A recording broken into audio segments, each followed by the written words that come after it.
നമസ്കാരം, ജന്മഭൂമിയിലേക്ക് സ്വാഗതം. ബൈജൂസ് ഉടമ ബൈജു രവീന്ദ്രന്റെ സഹോദരനും ബൈജൂസിന്റെ പ്രധാനിയുമായ റിജു രവീന്ദ്രന് US കോടതി ജഡ്ജി ജോൺ ഡോർസി കോടതിയലക്ഷ്യത്തിന് പിഴ ചുമത്തി.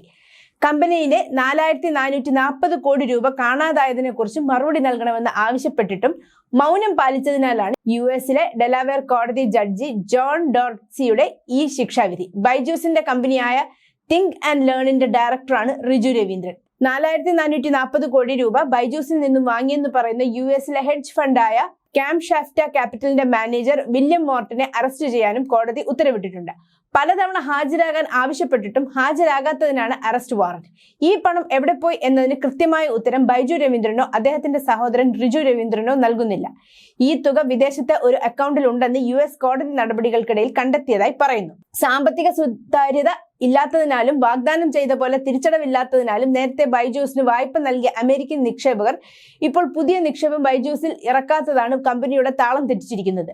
അതിനിടെയാണ് ബൈജൂസ് രവീന്ദ്രന്റെയും സഹോദരൻ റിജു രവീന്ദ്രന്റെയും സത്യസന്ധതയെ ചോദ്യം ചെയ്യുന്ന രീതിയിൽ അപ്രത്യക്ഷമായ 4440 കോടി രൂപ, ഏകദേശം $5300 ലക്ഷം എവിടെ പോയി എന്ന ചോദ്യം ഉയരുന്നത്. ചൊവ്വാഴ്ച അമേരിക്കയിലെ ഡെലാവെയറിലെ വിൽമിംഗ്ടണിലെ കോടതിയിലെ ബാങ്ക്രപ്സി ജഡ്ജി ജോൺ ഡാർസി പറയുന്നത് റിജു രവീന്ദ്രൻ ഈ പണം എവിടെയെന്ന് കണ്ടെത്താൻ ഗൗരവതരമായ ശ്രമങ്ങൾ ഒന്നും നടത്തിയിട്ടില്ലെന്നതാണ്.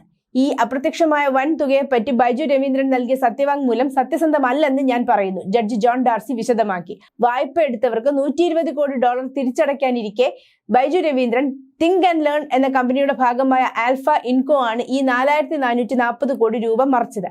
ആൽഫ ഇൻകോ എന്ന കമ്പനിയെ പാപ്പരായി പ്രഖ്യാപിച്ചതിന് പിന്നാലെയാണ് 4440 കോടി രൂപ അമേരിക്കയിലെ ഫ്ലോറിഡയിലെ ഹെഡ്ജ് ഫണ്ടായ ക്യാംഷാഫ്റ്റ് ക്യാപിറ്റൽ ഫണ്ടിന് ഇത്രയും തുക രഹസ്യമായി കൈമാറിയിരിക്കുന്നത്. ഇതോടെയാണ് ആൽഫയിൽ നിന്നും $120 കോടി ലഭിക്കാനുള്ള കമ്പനികൾ US കോടതിയെ സമീപിച്ചത്. ഈ കേസിലാണ് ഇപ്പോൾ വാദം കേൾക്കൽ നടക്കുന്നത്. ഈ ശിക്ഷാവിധി ബാധിക്കില്ലെന്ന് ബൈജൂസ്. ഡെലാവെയർ കോടതി വിധിച്ച കോടതിയലക്ഷ്യത്തിനുള്ള പിഴ ബൈജു രവീന്ദ്രന്റെ സഹോദരൻ റിജു രവീന്ദ്രനെ യാതൊരു വിധത്തിലും ബാധിക്കില്ലെന്നാണ് ബൈജൂസിന്റെ വിശദീകരണം. ഡെലാവെയറിലെ കോടതിക്ക് ഇന്ത്യക്കാരനായ റിജു രവീന്ദ്രനെതിരെ കോടതിയലക്ഷ്യത്തിന് പിഴ ഈടാക്കാൻ നിയമാധികാരമില്ലെന്നാണ് വിലയിരുത്തൽ. ആ ശിക്ഷാവിധി ഡെലാവെയർ കോടതിക്ക് നടപ്പാക്കാനാവില്ലെന്നും ചില നിയമവിദഗ്ധർ പറയുന്നു. കാണാതായെന്ന് പറയുന്ന 4440 കോടി രൂപയും US ഒരു ഹെഡ്ജ് ഫണ്ടിൽ നിക്ഷേപിച്ചിട്ടുണ്ടെന്നാണ് അറിയുന്നത്. ഈ പണം റിജു രവീന്ദ്രനോ ബൈജു രവീന്ദ്രനോ അദ്ദേഹത്തിന്റെ ഭാര്യ ദിവ്യ ഗോകുൽനാഥോ ഉപയോഗിക്കാതിരിക്കാനാണ് കോടതിയുടെ ഈ വിധിയെന്നും ചൂണ്ടിക്കാട്ടപ്പെടുന്നു. News desk, Janmabhumi.